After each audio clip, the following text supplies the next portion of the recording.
Educación para la ciudadanía. Declaración de los Derechos del Hombre y del Ciudadano. La sociedad francesa de fines del siglo XVIII se hallaba dividida en dos estamentos: los privilegiados representados por la nobleza y el clero, y el grupo de los no privilegiados conformados por el pueblo llano, llamado también tercer estado.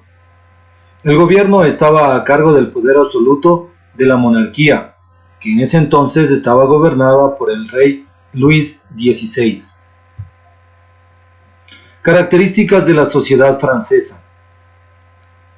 A nivel económico, la agricultura en el campo era la actividad principal. Desde 1760 las cosechas habían sido muy malas, había escasez de alimentos y los precios eran muy altos. En lo internacional, la guerra entre Francia e Inglaterra, así como el apoyo de Francia a la independencia de Estados Unidos, provocó enormes gastos para la corte y una gran deuda externa que motivaba el cobro de enormes impuestos al pueblo, que de por sí ya estaba empobrecido. A nivel económico surge un grupo llamado burguesía, que estaba integrado por comerciantes, banqueros y profesionales.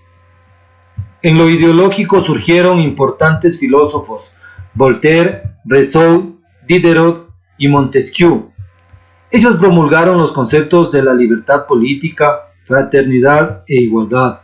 Hablaron de los derechos de las personas, también sobre la división de poderes, desde una posición cuestionadora al Estado monárquico feudal. La Declaratoria de los Derechos Humanos también tuvo como antesala algunas revueltas populares. Con el fin de resolver la crisis económica mediante nuevos impuestos, el rey Luis XVI convocó a una asamblea a los Estados Generales, integrados por la nobleza, el clero y el tercer estado, representados por la burguesía. La nobleza y el clero querían que las votaciones se hicieran por estamento, mientras que los representantes del pueblo pedían que fuera por persona, y así ellos serían mayoría.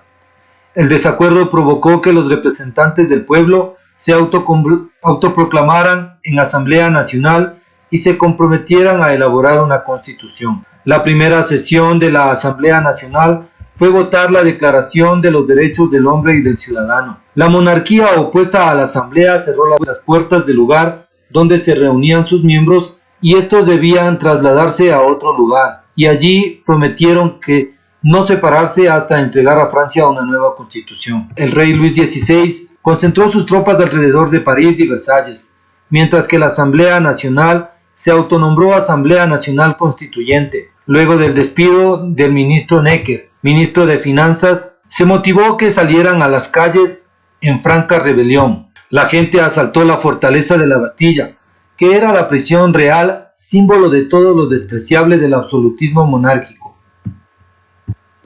Las revueltas se expandieron por toda Francia, y la autoridad reconocida por el pueblo fue la Asamblea Nacional Constituyente, que suprimió las servidumbres personales, aboliendo así el feudalismo. Además estableció el cobro de impuestos de forma igualitaria, abolió el cobro de diezmos para la Iglesia y se eliminaron los privilegios de estas para terminar con sus libertades de terrateniente. El 27 de agosto de 1789, la Asamblea proclamó la Declaración de los Derechos del Hombre y del Ciudadano. Allí estableció los principios de libertad, igualdad y fraternidad, que serían la base de la Constitución francesa, aprobada en 1791.